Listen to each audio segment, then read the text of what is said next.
Bueno, y así empieza entonces el podcast de Núcleo Millennial. Hola Damian, nos Hola. presentamos rápidamente, hoy empieza nuestro podcast. Me presento rápidamente, yo soy Fede Masi, tengo 33 años, soy de Argentina, pero hace 21 años que vivo en España, en Barcelona concretamente. Hace 3 años más o menos que vengo haciendo contenido para redes sociales. Empecé haciendo videos de YouTube que van a estar en este mismo canal. Después seguí con TikTok y ahora vamos a empezar esta nueva sección de podcast filosofando de la vida, que es lo que me gusta hacer a mí. Hablaremos de economía, de política, de temas sociales, temas controversiales, temas polémicos. Y este podcast entonces lo vamos a hacer con mi amigo Damian, que ya lo pasamos a presentar. Hola Damian, ¿cómo estás? ¿Todo bien? Hola, muy bien. Sí, sobre todo gracias, Fede, por invitarme. Eso va a ser mi primer podcast y tengo que decir que tengo muchas ganas y es un placer de estar aquí contigo. Sí, me presento, soy Damian Tomic. Yo nací en Belgrado, en Serbia, y crecí en Canadá, en Toronto. Así que no sé si soy un serbio canadiense o un canadiense serbio. Eso a lo mejor puede ser tema de un otro podcast. Y hace 2 años y medio que estoy viviendo acá en Barcelona. Muy bien. Sí, seguro va a ser tema de podcast porque a mí me encanta hablar de la cultura, me encanta hablar del concepto de patriotismo de los diferentes países. Esto es algo que siempre a mí me hizo mucho ruido. Yo también tengo esa mezcla entre argentino, español, catalán, que siempre me llamó la atención. Entonces seguro hablaremos de eso. Pero bueno, entonces tenemos un serbio canadiense que hace 2 años dijiste que estás acá. Sí. Nos conocimos más o menos hace 1 año. Están muy buenas las charlas que tenemos y decidimos hacer este podcast. Y lo que nos trae de acá, este primer podcast, arrancamos con un tema bastante importante, bastante controversial, el tema central quizá de todo, de lo que es la vida, que es la felicidad. O sea, el objetivo principal quizá de la vida, que es ser felices. Habrá gente que crea en un propósito mayor, pero en principio lo que tenemos acá en este mundo terrenal es la felicidad. Creo que ser felices es lo más importante seguramente de la vida. Y es algo que también siempre a mí me hizo ruido, me llamó la atención, porque últimamente venía pensando en si existen valores universales de felicidad, es decir, si hay cosas que nos hacen felices a todos los seres humanos como especie, o si es relativa a la felicidad, que seguramente tiene una parte de una cosa y una parte de la otra, pero me interesaría analizar con vos qué parte es objetiva y qué parte es subjetiva, porque siempre se escucha en los dichos populares de cada uno es feliz a su manera o cada uno tiene sus gustos, para gusto los colores. Existen un montón de estas frases y a mí eso siempre fue como, bueno, paremos, porque no sé si todo es tan relativo, no es todo 100% relativo. Hay cosas que son universales, que son comunes a la especie y hoy me interesaría analizarlas con vos. Sí, pues estoy completamente de acuerdo. Y eso lo sabemos porque es algo que nos pasa cada día. Cuando hablamos con amigos, con nuestros padres, preguntamos, bueno, ¿y qué tal el trabajo? ¿Qué tal con la novia? ¿Qué tal con los hijos? Así que sabemos que no sé si eso es bastante para ser feliz, pero sí que es necesario de tener un trabajo que te gusta, de tener una relación, una pareja donde las cosas funcionan bien, de tener una buena relación con tus amigos. Así que hay algunas cosas que sí son universales. No hay ninguna persona que le gusta tener un trabajo que odio. Así que, por un lado, sí. Luego hay variaciones, pero eso supongo que vamos a comentar en un momento. Exactamente, sí. Justamente eso es una de las cosas que principalmente remarco. O sea, no hay nadie, o sea, no considero que nadie pueda ser feliz en soledad, por ejemplo, ¿no? Este es uno de los primeros puntos que me gustaría marcar. Relacionarse con otras personas, gran estándar de felicidad. Vayas al lugar del planeta que vayas, a cualquier tribu que se te cruce, todas viven en comunidad, nadie puede vivir solo. Entonces esto tiene que ver con un tema casi evolutivo, o sea, es el atajo que encontró la evolución por supervivencia, o sea, para procrear y para que la especie siga. Entonces este es un primer gran punto, que es relacionarse con otras personas es un estándar de felicidad muy grande. Después tenemos otros como, por ejemplo, los voy a leer detallados. Tener un propósito o significado de la vida. Esto es importantísimo porque también cuando hablamos de que la gente tiene objetivos, importantísimo. Es decir, una persona que no tiene objetivos La verdad que es muy, muy difícil que continúe. Y yo esto lo he vivido casi de manera personal, no en mí mismo, pero sí he visto seres queridos, personas cercanas a mí, que en el momento que dejaron de tener objetivos, se fueron apagando de a poquito. Entonces esto también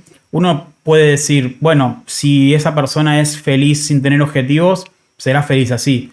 Yo creo que no, dudo que una persona pueda ser feliz sin tener objetivos o sin darle un significado a la vida, que también es algo, es como una presión muy grande que a veces nos ponemos, el darle un significado, pero es real, o sea, necesitamos tener objetivos, tener metas para ir caminando, para ir transitando. Después tenemos un punto importantísimo que acá me quería parar un poco, que es el de la autodeterminación, es decir, el de sentirse independiente, el de sentirse que tenemos nuestra propia capacidad de tomar decisiones. Y acá es un punto que para mí también fue muy importante porque hace algún tiempo me hice la pregunta de si la gente que vive bajo una doctrina religiosa es feliz teniendo tantas reglas y tantas restricciones. Esto es algo que a día de hoy incluso no lo tengo 100% claro, pero acá es donde ya me quería parar porque si bien creo que el hecho de seguir una institución religiosa te hace cumplir un objetivo que hablamos antes, que es el de tener un significado en tu vida, el de tener un propósito, porque a la gente que vive bajo una doctrina religiosa les da un propósito, al mismo tiempo choca con otro estándar de felicidad, que es el de la autodeterminación, el de tomar tus propias decisiones, porque cuando vos perteneces a una institución religiosa, básicamente no tomás tus propias decisiones, sino que la institución es la que baja el manual, es la que te dice las reglas, te dice lo que es moralmente correcto o incorrecto, y vos tenés que acatarlas sin elaborar tu propio juicio, o sea, sin decir qué es lo que vos crees que está bien o está mal, ¿no? Entonces acá ya hay un primer choque que esto creo que le debe pasar a mucha gente, que hay cosas que le hacen feliz por un lado, pero que le chocan en otros lados, ¿no? Acá ya encontramos una primera contradicción. ¿Qué te parece esto? Sí, bueno, para empezar, o sea, mencionaste varias cosas. Que necesitamos tener a alguien, un amigo, una buena relación con nuestros padres, parejas, eso me parece completamente natural y de ir en contra va a ser la causa de problemas.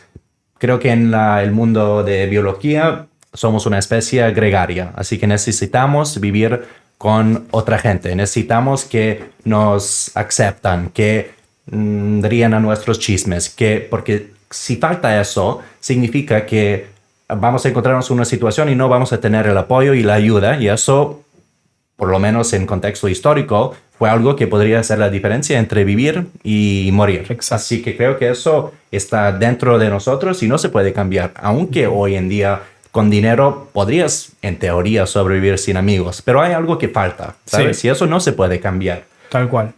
Y luego estaba pensando algo de lo que dijiste. La vida tiene que tener un sentido. Sí. Y también hablas un poco de la autodeterminación y de la religión. Y eso para mí son dos puntos que se pueden juntar. Y creo que la razón principal es porque somos los únicos, creo, en el mundo de animales que sabe que va a morir. Claro. Podemos pensar del futuro. Y eso es algo muy complejo, ¿no? Se da una ansiedad existencial. Así que la vida va a ser dura a veces. Y si sabes que vas a morir, pues eso te da la pregunta principal, ¿por qué? ¿Por qué vale la pena?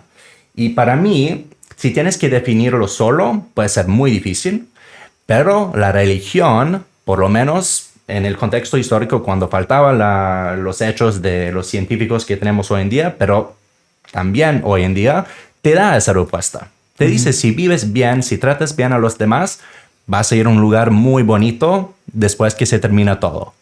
Sí, es súper interesante lo que acabas de decir de que somos la única especie que sabemos que vamos a morir. Eso nunca lo había visto desde ese punto, pero sí es verdad. El tema de la religión, acá da para otro podcast que ya lo hablaremos más en profundidad en otro momento, pero sí es verdad que se agarró de eso, del hecho de decir, te vamos a dar respuestas a preguntas que aparentemente no tenemos certeza, que es qué hay después de la muerte, qué pasa cuando uno muere.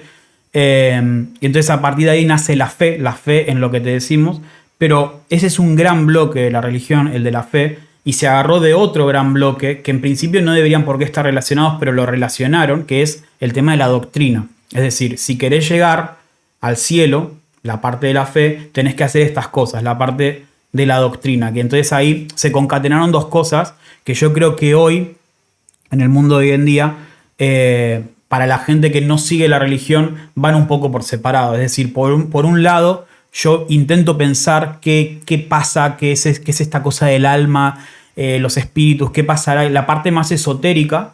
Y después, por otro lado, va la parte de la doctrina, que yo no tengo que rendir cuentas a nadie. Es decir, yo elaboro mi propia moral. Yo decido qué es lo que está bien y qué es lo que está mal, independientemente de lo que crea que pasa después de la muerte, ¿no? Sí, para mí eso es una pregunta principal y me parece que todavía no tenemos la respuesta. Y eso hay debate en el mundo filosófico. De Rousseau, de Kant, hay varios. Y la pregunta es, si dejas las personas sin ningún ley, sin ninguna normas, sin nada, ¿van a ser buenos o van a ser malos? Y creo que en el contexto religioso la respuesta siempre era van a ser malos. Así que por eso tenemos la religión, pero la religión no solo puede hablar de cosas lindas, también tiene que tener reglas y de darte miedo qué va a pasar si no sigues las reglas. Así que, no sé, en las religiones más básicas hay una regla que es no puedes matar a la gente. A mí me gustaría creer, y creo que a lo mejor eso es algo que está cambiando, es que a mí me gustaría pensar que si no tienes ninguna ideología, puedes tener valores que son universales, que no vas a matar a alguien. Pero creo que en la historia no fue así. Y también hay algo que para mí deberíamos comentar, es que alguien que puede decir, que habla directamente con Dios o lo que sea, va a tener un poder. Y si sabemos algo de la historia de seres humanos, es que siempre hay una tensión y esa tensión viene de la gente que quiere poder. Así que también la doctrina, aunque podría ayudar a la gente, sabemos que por lo menos a veces se usa para controlar a la gente. Exacto. Exactamente. El tema está, o sea, claramente se hizo por eso la religión, para poner un orden. Creo que crear ese orden tuvo su objetivo en su momento, que es controlar un poco a la población para que no haga cosas malas. Eso la entiendo.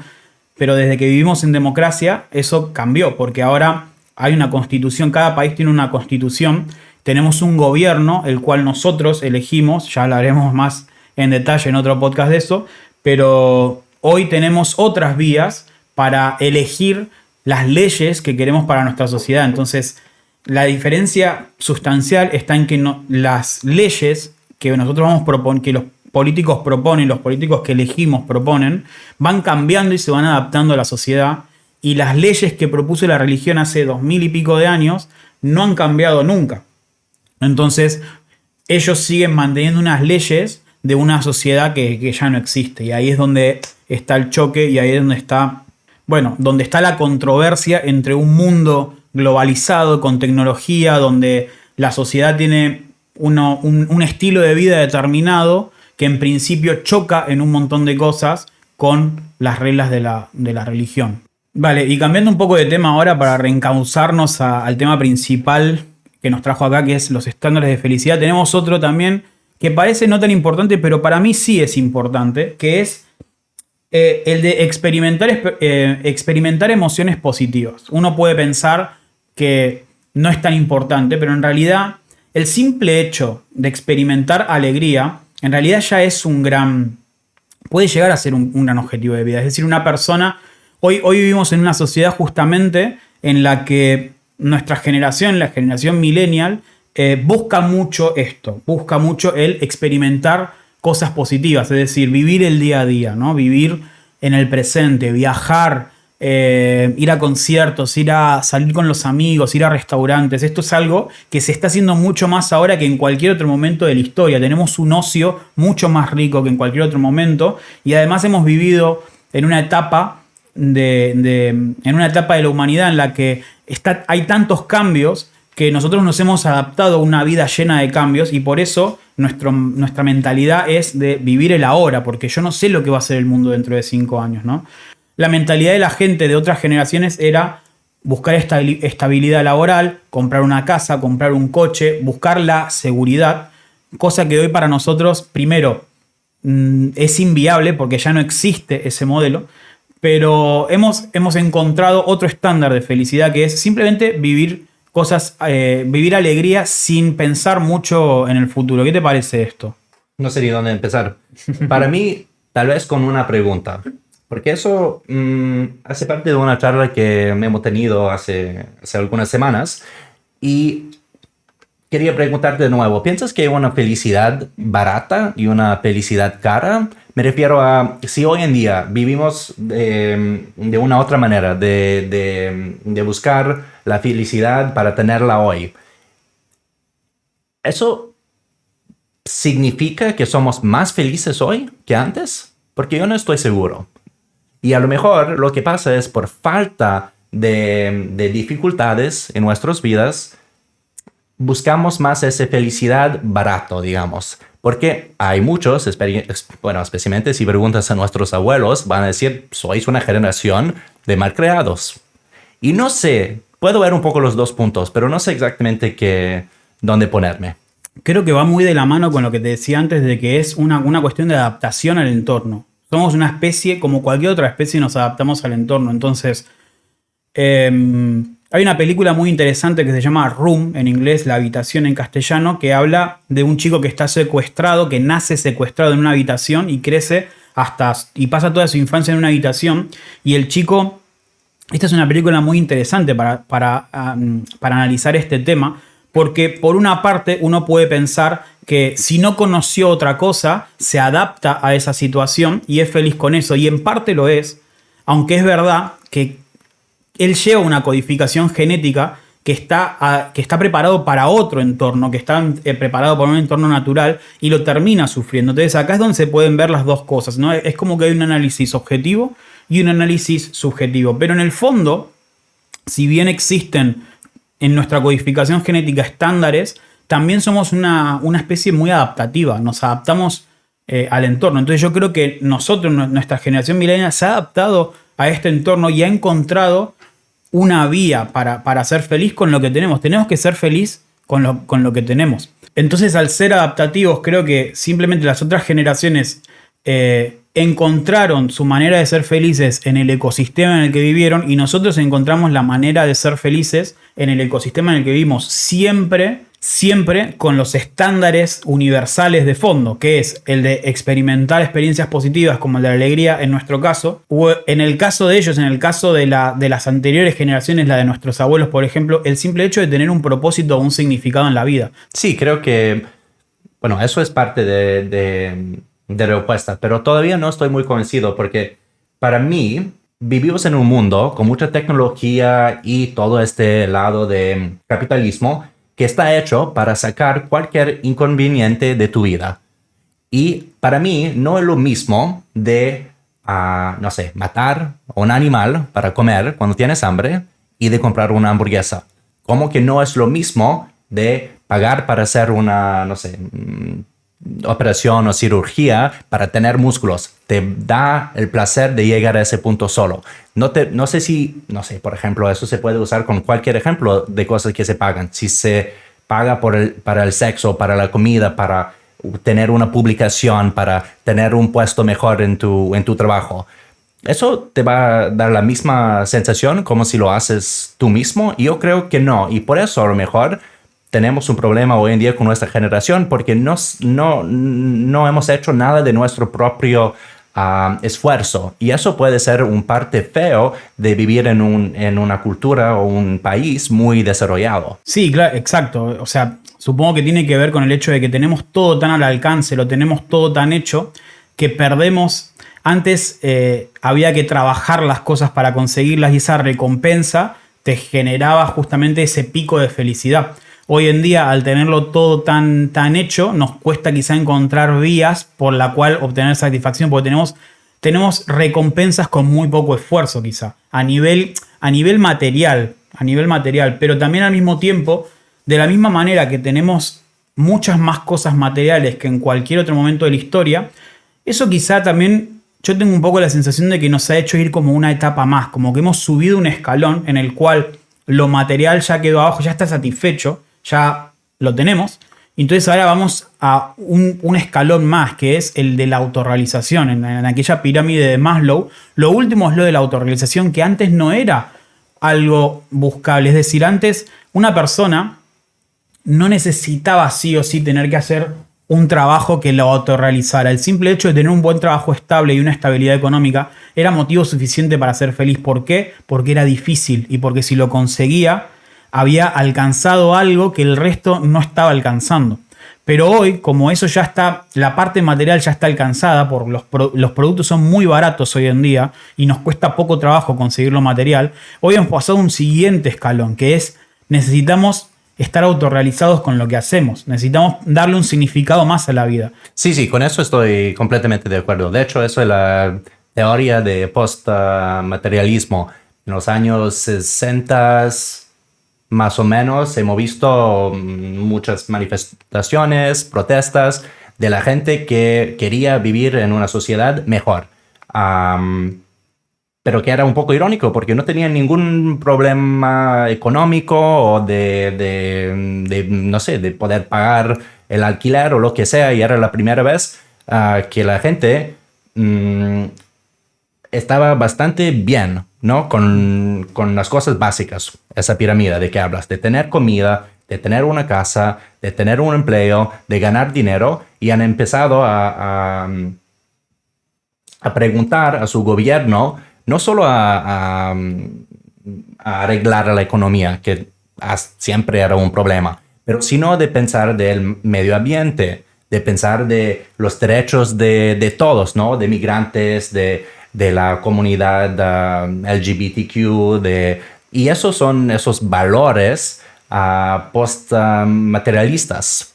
Y creo que eso es un poco vinculado a lo que dijiste, pero es verdad que hoy en día es un poco más difícil porque no tenemos una receta. No es tan fácil. Antes era fácil. Terminas con la escuela, tienes que encontrar un trabajo, tienes que encontrar una pareja, tienes que encontrar una casa, tienes tus hijos y luego es fácil.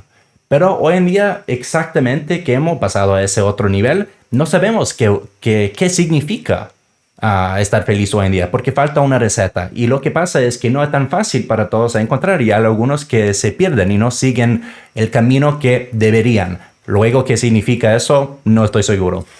Exacto. ¿No te da la sensación de que es porque estamos como en una época de transición?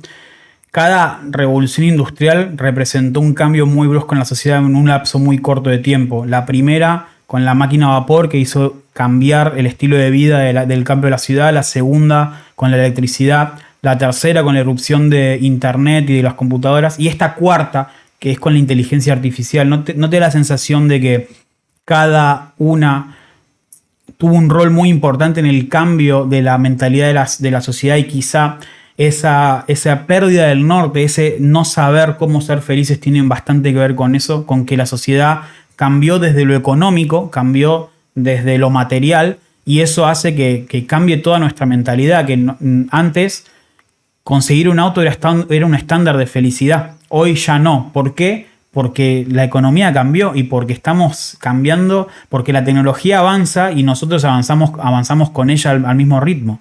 Sí, pero algo que tengo una duda, y eso es que con cada revolución, la vida y los estándares deberían mejorar. Eso es un poco algo que aceptamos como un hecho, pero no estoy seguro que sea siempre el caso. Por ejemplo, si leemos un poco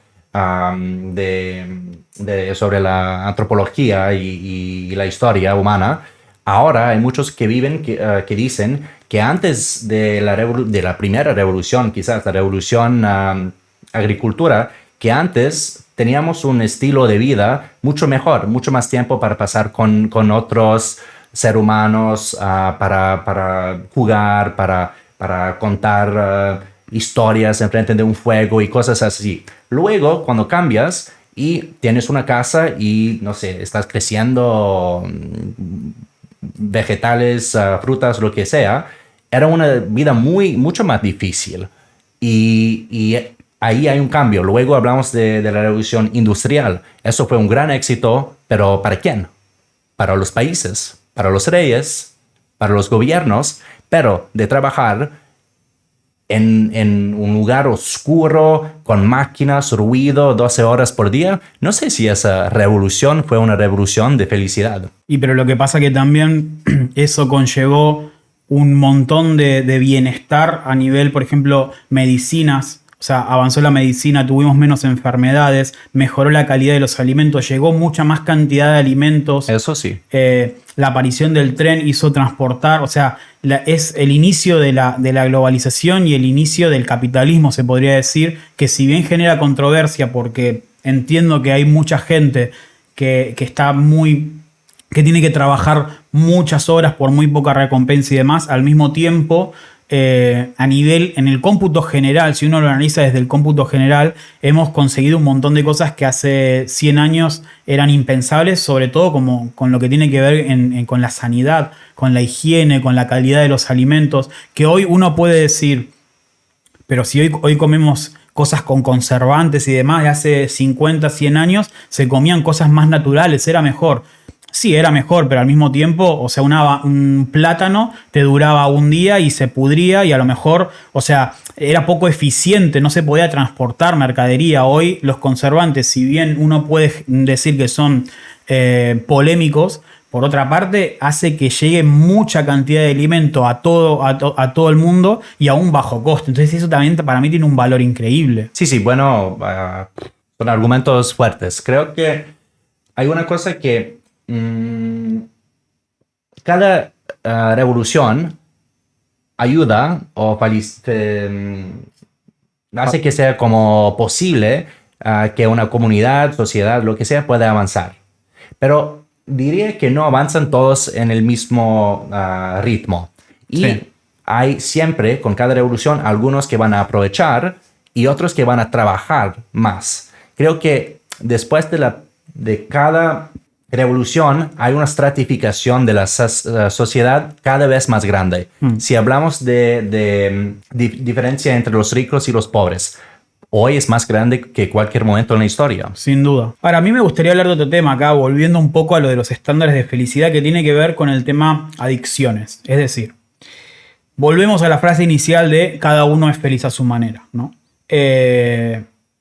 Acá se puede hacer como se puede splitar, se puede dividir el análisis entre el objetivo y el subjetivo. Todo lo que venimos hablando hasta ahora es bastante objetivo, es decir, los estándares universales, o sea, lo que no tiene que ver con la individualidad de cada uno, sino que aplica a toda la especie. Vayas al lugar que vayas del planeta, estos estándares sirven, funcionan para cualquier ser humano, todos los que venimos hablando hasta ahora. Ese es el análisis objetivo. Después vamos a hablar del subjetivo, pero ahora me gustaría hablar del tema adicciones. Cada uno es feliz a su manera. Sí, pero con un pero. Es decir, cuando algo te atrapa, cuando algo te genera una adicción, yo creo que ahí se te nubla un poco el sentido y vos crees que sos feliz con eso, pero en realidad esa nube que se te puso delante te está privando de un montón de otras cosas que en realidad potenciarían mucho más. Es decir, yo creo que a mucha gente lo que le pasa es que cree que es feliz, pero en realidad no lo es. Eso también es súper interesante de analizar. ¿Qué es feliz? ¿Quién determina qué es feliz? ¿El que está desde fuera y lo ve desde fuera o el que está desde dentro? Porque uno puede creer, está convencido, te va a decir yo soy feliz, pero realmente lo es, porque a lo mejor no se da cuenta que no es feliz. Eso es súper importante. ¿Quién determina la felicidad de uno? ¿Uno mismo? ¿O un agente externo que lo ve de fuera y puede elaborar un juicio quizá más neutral? Difícil. Para mí, yo creo que cuando tienes un amigo, una amiga o cualquier otra persona, pero que conoces muy bien, te va a decir estoy feliz o algo parecido, pero vas a sentir que hay algo que falta.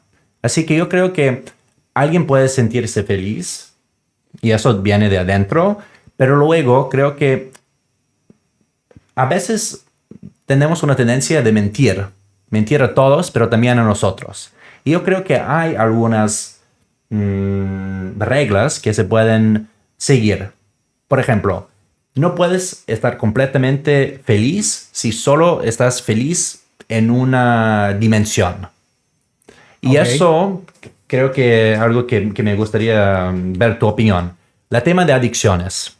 Y lo menciono porque sabemos que de tomar una droga o lo que sea, te hace feliz. De nivel de químico, ¿no? Del cerebro. Dopamina. De dopamina, de serotonina o Mm. varias más. Sí. Pero sabemos que eso puede ser peligroso. ¿Pero por qué? Y ahora voy a intentar de vincularlo con tu pregunta. Porque la definición original de una adicción es algo que pone en peligro otro aspecto de tu vida. Ok. Y para mí, si alguien dice, no, estoy feliz en mi pareja, tienes dudas, es porque está afectando su trabajo. Está afectando su relación con sus amigas. Está afectando su relación con tus padres. Y esto lo vemos muchas veces cuando hay una amiga saliendo con alguien y dice, no, pero me gusta o le quiero o lo que sea, pero ha perdido un montón de amigos, tiene problemas en su trabajo. Así que creo que hay algunos estándares para volver un poco a la charla principal que se pueden seguir. Sí, exacto. Es que esa es exactamente la definición de adicciones. Es, vos crees que sos feliz con eso, pero en realidad eso te está nublando y te está privando de un montón de otras cosas. La droga sería como el ejemplo más claro de que uno puede decir, yo soy feliz con esto, pero me conlleva un montón de cosas negativas, no solo perjudiciales para la salud, sino a lo mejor te puede eso, alejar de un grupo de amigos o de la familia, te nubla. Lo mismo podría pasar, por ejemplo, con alguien adicto a los videojuegos, que le encantan los videojuegos, él es feliz, pero si pasa 24 horas al día jugando videojuegos, le está afectando a un montón de cosas. Primero a nivel salud, por el sedentarismo, porque se está perdiendo de ir a un parque, se puede perder de juntadas con amigos, se aísla de la sociedad y eso entra en conflicto con uno de los estándares de felicidad que hablamos antes, que es el de relacionarse con personas. Habíamos hablado de que relacionarse con personas es algo primordial, es un estándar de felicidad primordial para la especie entera. Entonces, tener esa adicción te puede estar privando de otras cosas. Entonces, ahí ya hay una gran alerta, una gran red flag, que es, uno puede a veces creer que es feliz, pero en realidad está nublado y no está viendo el panorama entero. Y no hace falta irse a adicciones tan claras como videojuegos o droga. A veces, volviendo a lo que hablábamos antes de la religión, una persona que está en una institución y que solo vio eso en toda su vida y te va a decir, es que yo soy feliz así, yo soy feliz cumpliendo con la doctrina de esta institución religiosa. A mí me viene un poco a la cabeza lo mismo, es decir, capaz está como nublado de la misma manera que una adicción. Cualquier fundamentalismo es algo relativamente parecido a una adicción. Un fundamentalismo, cuando sos muy fundamentalista de algo fanático, lo mismo puede pasar con un fanático de fútbol. Alguien que es fanático solo ve un panorama, pero en realidad se está perdiendo un montón de otras cosas. A lo mejor la vida fuera de la institución religiosa sería más libre y sería más capaz de tener autodeterminación, de tomar sus propias decisiones, de hacer cosas que considera que le gustan, pero que la religión se lo prohíbe, ¿no? Entonces, creo que va bastante de la mano el tema de las adicciones, como para cerrar la idea, las adicciones o los fundamentalismos o los fanatismos te ciegan, te nublan la vista y te hacen creer que sos feliz, pero en realidad te están privando de un montón de otras cosas que potencialmente te podrían mejorar aún más la felicidad. Sí. Para mí, ahora estoy pensando que a lo mejor cuando dijiste en un momento, bueno, pero gustos son gustos, cada uno puede encontrar la felicidad de su propia manera, pero para mí eso son cosas que son a lo mejor no tan importantes. Por ejemplo, a ti te gusta, no sé, chocolate negro y a mí de vanilla. Sí. Bueno, no pasa nada, no hay ningún problema. Pero no me puedes decir que a mí me gusta tener un trabajo de mierda y a ti no. Así que podemos pensar de la felicidad como, porque nosotros, de hecho, somos, los seres humanos son muy complejos. Sí. Así que la felicidad probablemente también tiene varios niveles. Hay algo que es más central y son esas cosas que tienen un lado un poco universal. Lo necesitamos todo porque es algo de nuestra identidad como una especie. Y luego hay niveles que son van más arriba, que no importan tanto. Pero lo que pasa es que esas cositas si se enfoca uno, va perdiendo cosas que son más profundas y eso te va a causar a no poder tener la felicidad. Claro, sí, tiene sentido. Es decir, es como que existe la parte subjetiva. Por ejemplo, a mí me gusta el fútbol, que uno puede decir, como soy argentino, es normal que me guste el fútbol porque es lo que viví en mi entorno.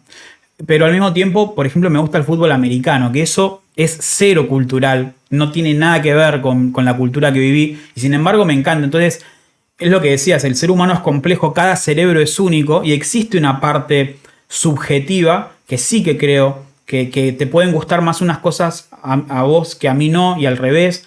Pero es verdad que es lo que decís, eso es superfluo, es mínimo, no representa lo realmente importante. Lo realmente importante es lo otro, que son el análisis objetivo, los estándares de felicidad universales. Y ahí es donde esas pequeñas cosas subjetivas, como puede ser el fútbol americano, un deporte, una música o lo que sea, si lo llevamos al extremo, o una religión, si lo llevamos al extremo y nos fanatiza, ahí es donde se nos nubla y podemos perder lo otro. Y después, ya para cerrar con este tema, me gustaría tocar un último tema, una última frase que a mí me quedó retumbando en su momento. Una vez leí un libro que hablaba de que gran parte de nuestra felicidad depende de la comparación. Y es verdad, porque hay un estudio en Noruega que hablaba de que en un momento se hicieron públicos todos los sueldos de la población, y desde que cada uno conoció los sueldos que cobraba el resto de la población, fueron mucho más infelices. ¿Por qué? Porque al compararse con otros empezaron a encontrar injusticias, gente que cobraba más de lo que debía o gente que cobraba menos de lo que debía, ¿no? Entonces, está directamente relacionada con nuestra felicidad el con qué lo comparemos. Es decir, con las expectativas que nos hacemos. O sea, si nosotros tenemos una expectativa de algo y eso lo conseguimos, eso nos va a dar felicidad. Si nuestras expectativas son irrealistas y no las alcanzamos, eso nos va a generar frustración. Entonces, la comparación y las expectativas de lo que vamos a tener en nuestra vida son fundamentales. Es algo fundamental para nuestra felicidad, ¿te parece? Por supuesto. Y de hecho, creo que puede ser por eso que hoy en día es un poco más difícil de ser feliz. Porque antes vivíamos en pueblos pequeños, teníamos nuestra familia, algunos amigos y ya está. Y cuando tienes una relación así profunda con con pocas personas, vas a conocer a la persona bien. Vas a conocer a lo mejor cuánto gana, pero también vas a saber que tiene problemas, con su pareja. Y tiene este lado real. Porque no podemos olvidar que somos una especie que podemos ser celosos, ¿no? O sea, tenemos la tendencia de hacer comparación con los demás, y sabemos como en el mundo de los animales, los hombres quieren ser los mejores, y eso especialmente, pero pasa con todos, es muy normal. Pero lo que pasa hoy en día con las redes sociales es que vamos a ver un poco una mentira, pero a lo mejor algo muy superficial, en el sentido que vamos a ver fotos de alguien que tiene una super cena, que está de viaje y no sé qué, pero no va a compartir las cosas mal que pasan en su vida. Exacto. Y nosotros tenemos esa tendencia de hacer una comparación. Y si pasas todo el día haciendo el scroll en Instagram, obviamente te vas a sentir súper deprimido. O sea, después de 3-4 horas, cualquier persona normal va a decir: yo tengo una mierda una vida de mierda. Exacto, tal cual.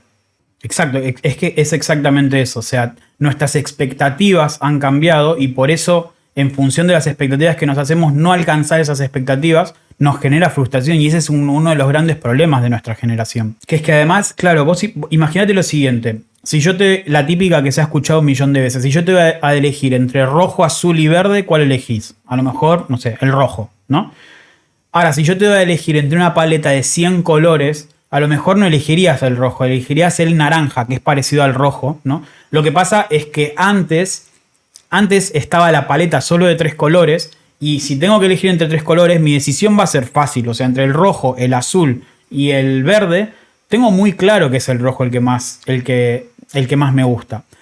Ahora, nosotros vivimos en una sociedad en la que se nos ha abierto una paleta de 100 colores. Entonces, primero, acá yo hago 2 análisis. El primero es mucho más difícil elegir qué es lo que nos gusta, Porque ahora tenemos que decidir entre 100 cosas. Antes era entre 3. Entonces, eso es el aspecto negativo. Me cuesta mucho más elegir qué me hace feliz. Ahora, si descubro el naranja, eso es positivo. Porque hoy descubrí algo que realmente me hace feliz cuando antes el naranja no se me daba a elegir. Antes el naranja no estaba en la paleta de colores y me tenía que conformar con el rojo. Hoy está el naranja. Hoy puedo elegir realmente algo que me gusta más que en el pasado. Entonces ese es el aspecto positivo. Poco complicado porque por un lado está bien de tener más opciones. Creo que estamos todos de acuerdo. Pero yo creo que también depende un poco de la capacidad de nuestro cerebro. Y puede ser que, porque nosotros creo que tenemos un mecanismo de hacer un poco un análisis, de ver entre 2, 3, 4 opciones cuál es el mejor, de aceptar los puntos débiles y los puntos fuertes de uno, hacer una comparación con el otro, un poco como un cost-benefit analysis, ¿no? Pero sí, eso se puede hacer con un número fijo de variables. Y cuando tienes hoy en día tantas opciones, no se puede hacer esa comparación. Así que cualquier cosa que eliges, vas a tener dudas. Y creo que eso, para volver otra vez a problemas potenciales de nuestra generación, ahora tenemos muchas más opciones. Antes era de preguntar a tu madre si vas a cocinar si va a cocinar una cosa o otra cosa, porque solo había 3 o 4 o 5 opciones. Ahora vas en Globo y a mí, no sé si a ti te pasa, yo paso 30 minutos buscando algo y no puedo elegir. Y luego podemos hablar de ejemplos aún más peligrosos, de ir en Tinder y de no poder elegir una persona que vas a pasar toda tu vida con ella, pero se basa en 3 o 4 fotos. Ahí está, es clavado. Es que el ejemplo de Tinder es ese. Si hoy en día tienen que elegir entre cientos y cientos de fotos que le pasan, es mucho más difícil tomar la determinación. Ahora, el día que lo encuentre, si el algoritmo te optimiza bien y uno machea con alguien que realmente tiene los mismos gustos, eso es algo mucho más positivo que en el pasado, porque en el pasado la paleta de colores era tan escasa que a lo mejor alguien se tenía que conformar con el vecino o con el compañero del colegio porque no tenía muchas más opciones y a lo mejor vivía en un matrimonio infeliz que terminaba en divorcio o ni eso, o ni se divorciaba porque estaba mal visto por la sociedad, pero en una sociedad donde había tan poco donde elegir, la decisión era más fácil. Pero el resultado final no sé si era el más óptimo. En cambio hoy nos cuesta mucho elegir.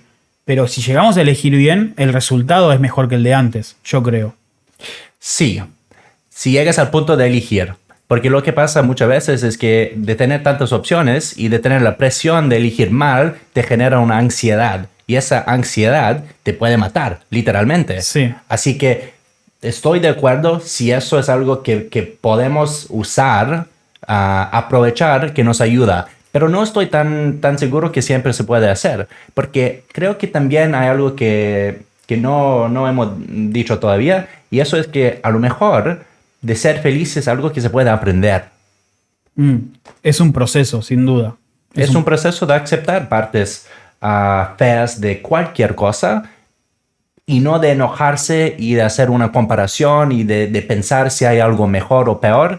Y tal vez eso es algo que falta hoy en día también. Un poco de paciencia y de aceptar que no va a ser todo perfecto, todo en Instagram como lo venden. Sin duda, sí. Es tener en cuenta las expectativas que nos generamos, tener paciencia y tener en cuenta que es un proceso. Es decir, no es algo... O sea, no estar mal, no ser feliz, es la fácil. O sea, lo difícil es ser feliz, porque para ser feliz hay que generar un proceso interno de conocimiento interno, de entender quién soy y quién no soy, y pasar por ese proceso conlleva esfuerzo. A veces hay que esforzarse por adivinar qué es lo que me hace feliz. Bueno, Damián, hasta acá entonces el primer podcast. Espero que te haya gustado. Gracias por venir y seguramente estaremos en el próximo acá, al pie del cañón. Muchas gracias, Fede, un placer.